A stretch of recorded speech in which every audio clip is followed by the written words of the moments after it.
En manchette ce soir, nouveau départ pour la gestion animalière dans la MRC d'Abitibi. Des municipalités signent un partenariat avec le refuge Le Cœur sur 4 pattes. La saison des sports d'hiver est lancée dans la région. Et des joueurs des Huskies posent un regard sur leur moitié de saison.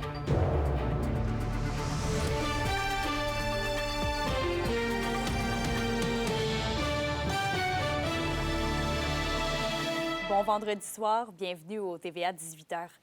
Il y a des grands changements pour la gestion animalière dans la MRC d'Abitibi.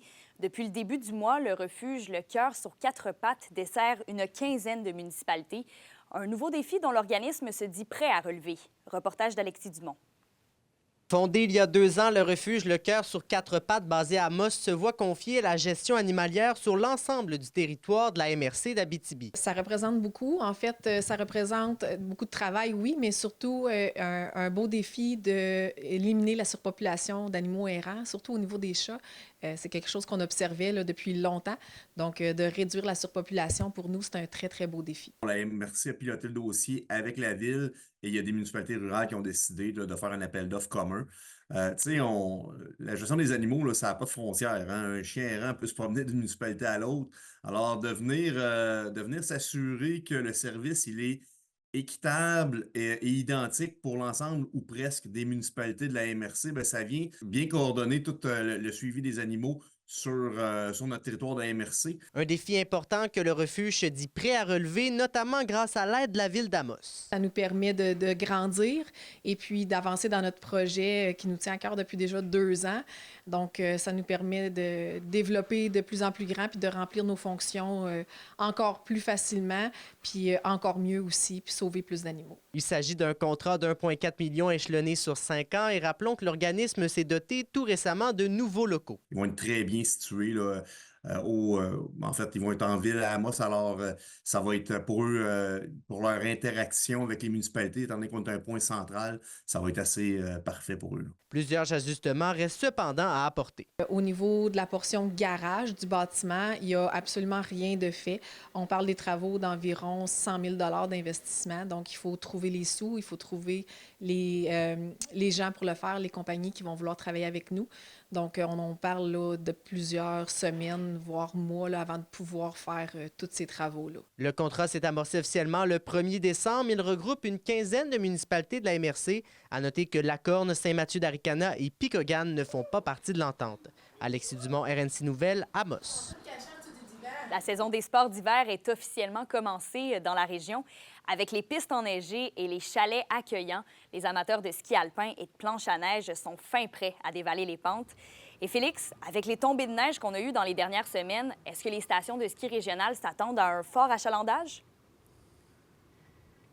Oui, eh bien, au Mont-Vidéo, dans le secteur de Barrault, la station est ouverte depuis la semaine dernière, où pas moins de 400 personnes s'étaient présentées. En fin de semaine, ça va être 2 pistes qui vont être ouvertes et l'organisation est confiante que d'ici le 25 décembre, toutes les pistes le seront.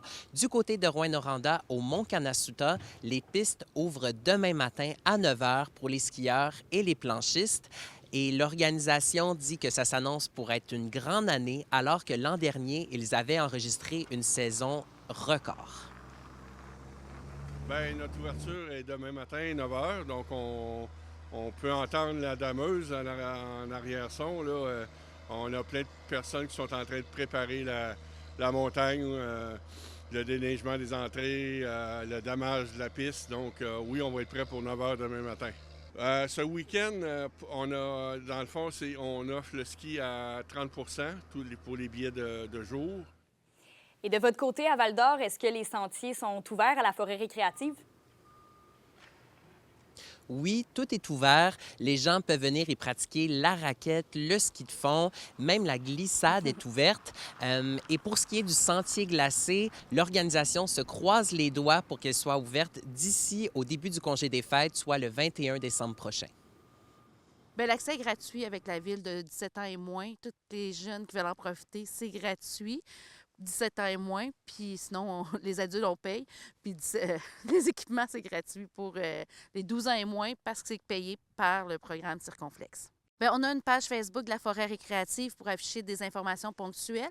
Puis tout nouveau cette année, on a un nouveau logiciel qui est Nordil Pulse, qui va donner en temps réel la condition des sentiers, quand c'est damé, l'heure qui a été damée, puis c'est vraiment nouveau pour cette année. Nordic Plus. En terminant, Kémilia, je sais que vous êtes une amatrice de ski de fond. Eh bien, les sentiers entre Ville-Marie et la Bannique au Témiscamingue sont ouverts. Ah, ça va me faire d'autres pistes à essayer. Merci, Félix. Bonne fin de semaine. Je vous en prie. Merci à vous aussi. Vos réponses à la question du jour TVA. Une présentation de la Clinique infirmière Nord-Ouest partout dans la région. Nous vous offrons des consultations rapides avec des infirmières et infirmières praticiennes spécialisées et un nouveau service de téléconsultation. Contactez-nous pour plus d'informations ou visitez notre site Web. Et à la question du jour, on vous demandait « Allez-vous profiter des sports d'hiver dans la région? » Vous avez répondu non à 61 %.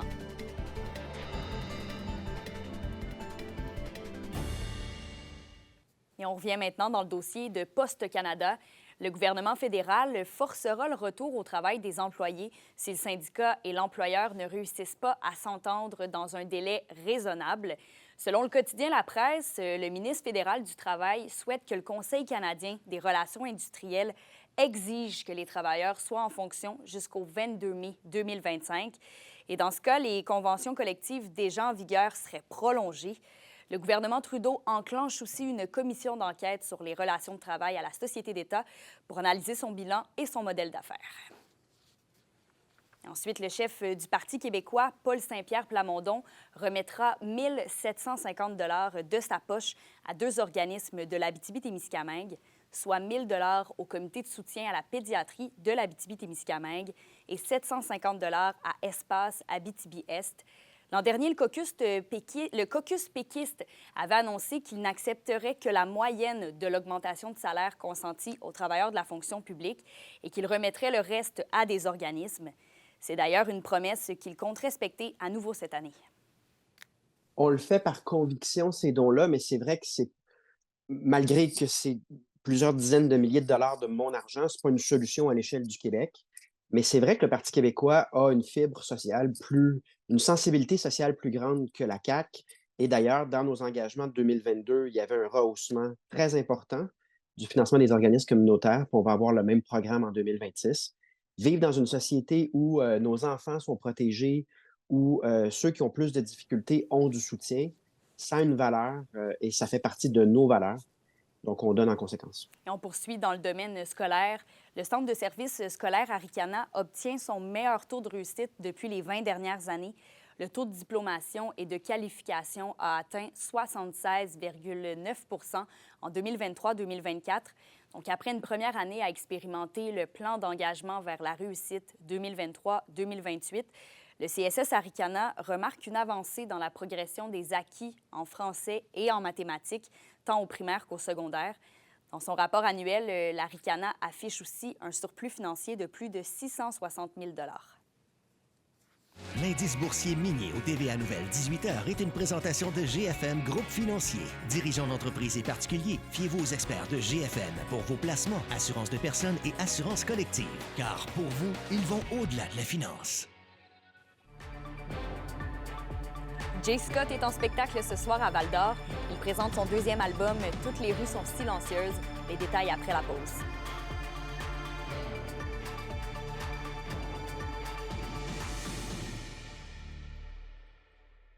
Les SADC de l'Abitibi-Témiscamingue et du nord du Québec vous présentent la bonne nouvelle économique TVA. Avec des investissements de plus de 92 millions de $, les sociétés d'aide au développement des collectivités ont fait une réelle différence pour plus de 10 000 entreprises au cours de la dernière année financière, en plus de soutenir 1 883 projets collectifs. En Abitibi-Témiscamingue et dans le nord du Québec, ce sont tout près de 8 millions de $ qui ont été investis auprès de 234 entreprises. Les SADC, partenaires de l'économie de la région.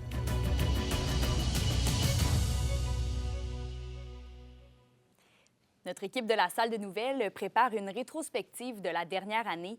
On aimerait donc savoir quels reportages et nouvelles vous ont le plus marqué cette année dans la région. Donc, pour nous écrire, vous pouvez numériser le code QR à l'écran ou encore nous envoyer un courriel au nouvelles@tvaabitibi.ca. En pleine chute,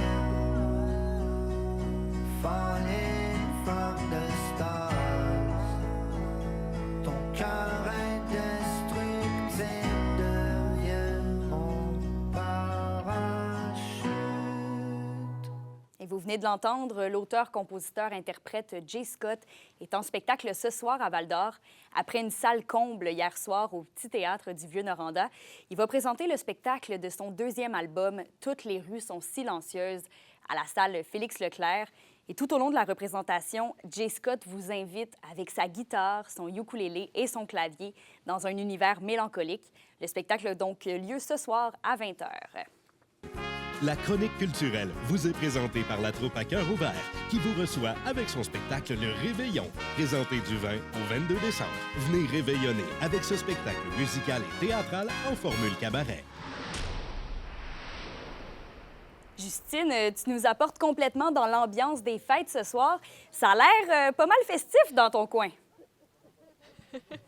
Oh oui, Kémélia, parce que je suis sur place au spectacle Sons et Lumières dans le quartier Granada. Ça fait 3 ans que Kim Nelson, un passionné de Noël, crée des spectacles de lumière gratuits dans le quartier de Granada pour amasser des fonds. Les spectacles de Noël ont lieu sur la place Labelle à Granada et nous sommes sur place. Kim, je suis en compagnie du créateur de tout ça et je tiens à vous remercier parce que vous avez ajouté une représentation spécialement pour nous ce soir. Ça fait tellement plaisir. Et je veux vous demander, là, c'est quoi le concept cette année dans votre spectacle? C'est la 3e édition. C'est quoi votre ligne directrice? Ma ligne directrice, j'ai rajouté des animatroniques cette année. Puis ce soir, j'ai ajouté des feux d'artifice froids qu'on va essayer si ça fonctionne bien. On en a vu un petit peu là, même déjà. Là. Fait Oui, que là, oui. ça s'en vient grandiose dans les prochaines minutes, j'imagine. Oui. Et ça vous prend combien de temps à monter tout ça, toutes ces décorations-là? On commence au mois de novembre, début novembre, le 4 novembre, puis on continue jusqu'au 29 novembre, la soirée du spectacle. Et vous amassez des fonds pour la ressourcerie Bernard Hamel. Vous avez même des commanditaires cette année qui Oui. vont égaliser les fonds amassés. Pourquoi c'est important pour vous, là, dans le temps des fêtes comme ça, d'amasser des fonds? Et c'est le temps de donner. C'est le temps que cette année, encore plus que les familles en ont besoin. Fait que nous, vu que ma blonde est enseignante, on va vraiment dans le volet rentrée scolaire. Fait qu'on a décidé d'acheter des boîtes à lunch remplies de collations pour la rentrée scolaire 2025. Puis cette année, on a rajouté des commanditaires qui viennent commanditer la soirée et qui doublent les dons des gens. C'est encore un plus pour nous. Est-ce qu'il y a un objectif que vous aimeriez atteindre en nombre de dons? Non, je me donne pas d'objectif. Je vous dirais, l'année passée, on a eu 6 000 $. Cette année, j'aimerais avoir le même montant. Et pouvez-vous nous dire, c'est quoi les nouveautés que vous avez ajoutées cette année dans le décor? J'ai ajouté Jack Frost, le Scrooge animatronique, un reine animatronique, 2 casse-noisettes, tout animatronique, puis il va y avoir les canons à étincelles tantôt. Fait qu'on peut dire que le rez-de-chaussée, c'est quasiment tout nouveau de cette année. Et là, on peut profiter de ces spectacles-là jusqu'à quand? On a dit jusqu'au 27, peut-être que ça va se prolonger. Et d'où vous est venue l'idée à la base, il y a 3 ans, de créer tout ce merveilleux spectacle-là? Je décorais déjà beaucoup ici, puis ils sont en allant chercher des décorations chez IGA, Marché Julien. J'ai acheté des décorations de M. Julien. Sa femme m'a dit « Pourquoi tu ramasses pas des dons tant qu'à faire des spectacles? » C'est l'idée à partir de là. Mais depuis que je suis petit, je suis un passionné de décoration. Et c'est quoi votre moment préféré à travers toutes ces représentations-là que vous faites? La joie du monde. Le Père Noël vient, il est encore plus en contact avec les sourires des enfants. C'est magique. Eh bien, merci beaucoup, Kim. C'est vraiment beau ce que vous faites pour la communauté. On invite les gens à venir faire un tour. Là. Les représentations ont lieu du jeudi au samedi à 18h30, à 19h ou 18h30? 18h30 jusqu'à 19h et ce soir spécialement jusqu'à 19h30. Jusqu'à 19h, excusez. Super! Alors, venez faire un tour, vraiment. Là. Ça vaut la peine. Checker ça en arrière, comment c'est beau. Il y a déjà une foule qui commence à venir. Alors, ça se passe sur la place Labelle à Granada jusque dans les prochaines semaines. Là. Venez faire un tour. Les foreurs et les Huskies sont en action cette fin de semaine. Après leur passage dans les Maritimes la semaine dernière, les 2 équipes régionales auront chacun un programme double à la maison. On vous en reparle après la pause.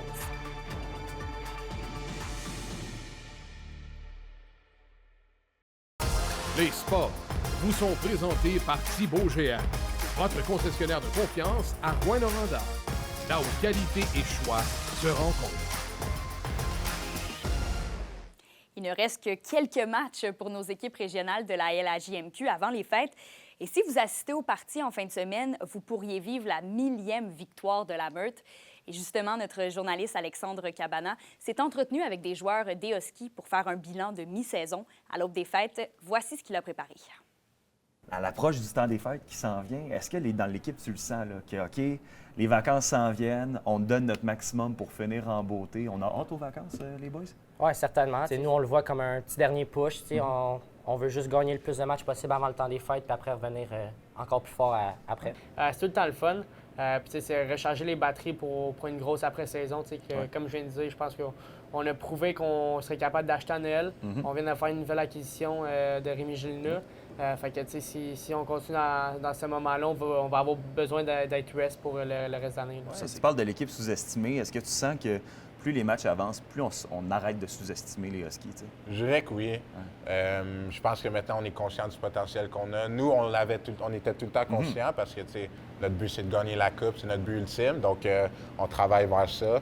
Puis, ouais, c'est sûr, c'est mon année de repêchage. J'essaie de pas trop y penser. How is it to take the role and be the captain of the Husky? Yeah, it's pretty cool. I mean, it's always been a dream of mine to be the captain, and you know, it's nice being the role model for those guys and stuff like that, and being able to lead the way and talking to the refs and everything. It's pretty cool, and it's pretty cool having it on my jersey. So that's it. Very, very grateful for it. Puis toi, on te voit souvent les deux pieds dans le bleu devant le gardien en avantage numérique. T'aimes ça te faire brasser les cross-checks puis tout ou? Ouais, je pense que c'est un petit moyen pour me mettre dans la game puis tout, mais non, tu sais, ça fait partie de la game. Il y a toujours un gars quand même important qui doit être devant le net, puis ça me fait plaisir de recevoir des coups pour scorer des buts. C'est un peu un mélange de jeunes et de vieux qu'on a dans l'équipe. Fait que c'est de rebâtir un peu la culture des Huskies. Ils sont tout le temps durs à jouer contre. À chaque fois qu'il y a une équipe qui vient ici, je me rappelle quand je jouais à Gatineau, c'est jamais le fun de monter les marches avant d'embarquer quand tu es du côté visiteur. Là, lundi, tu pars. Tu t'en vas où? Faire quoi dans tes vacances? C'est quoi le plan de match? Je vais retourner chez moi, passer du temps avec ma famille, me reposer. Je pense qu'on en a tous besoin. On joue le 31 ici à Rouen. On l'a eu mes deux premières années. Les deux fois, ça a été assez. L'aréna était remplie. Fait que c'est des matchs auxquels j'attends depuis le début de l'année. Yeah, 12 days. It's going to be nice to be home and see my family and everything. Excited? Yeah, very excited. Very excited. So you're heading back to Halifax? Yeah, I'm driving Saturday night to Montreal, then flying out of Montreal, going home. So, wow. Yeah. Have fun, man. Yeah, thank you. Yes, sir. Appreciate Thank it. you. Yeah. Et justement, ces week-ends de match pour les Huskies et les Foreurs, après leur passage dans les Maritimes la semaine dernière, les deux équipes régionales voudront rebondir de la bonne façon dans un programme double à la maison. Les Huskies affrontent dès ce soir à 19h les Cataractes de Shawinigan. Et demain, même heure, ce sera au tour des Tigres de Victoriaville. Avec ces deux matchs, ce sera l'occasion pour la Meute de se repositionner dans le classement général, elle qui n'est qu'à 2 points du 3e échelon. Pour les Foreurs, ce sera le scénario inverse. Ils recevront ce soir à 19h la visite des Tigres de Victoriaville et demain celle des Cataractes de Shawinigan. Et bien qu'il soit encore trop tôt dans la saison pour le Vert et Or, ces deux matchs ont leur importance puisque si Val-d'Or en ressort victorieux, ce serait possiblement synonyme d'une 16e position et donc d'une place plus assurée en série. Pour une nouvelle importante à nous communiquer, contactez-nous, nouvelles au pluriel, @rncmedia.ca, par téléphone au 1-866-463-4636 et notre site web tvaabitibi.ca.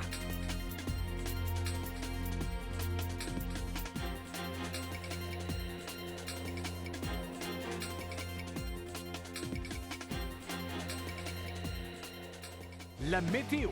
Une présentation de Nicole Auto de la Sarre, la capitale du pick-up. Vous y trouverez toujours le meilleur choix, toujours le meilleur prix.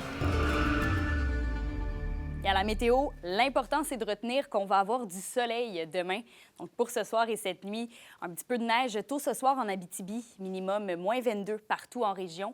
Refroidissement éolien, moins 20 ce soir et moins 27 au cours de la nuit. Et demain, en Abitibi et au Témiscamingue, ce sera ensoleillé enfin, maximum moins 12. Un refroidissement éolien de moins 27 le matin et moins 18 en après-midi. Et en aperçu pour dimanche, sur l'ensemble du territoire, ce sera nuageux, maximum moins 5. Donc demain, on profite du beau temps dehors. C'est toujours le fun quand on a le soleil qui nous accompagne. En terminant, avis aux automobilistes à Rouyn-Noranda, la 15e rue sera de nouveau accessible par le boulevard Rideau dès ce soir, alors que les nouveaux feux de circulation seront en fonction. Passez un excellent week-end. On se donne rendez-vous lundi.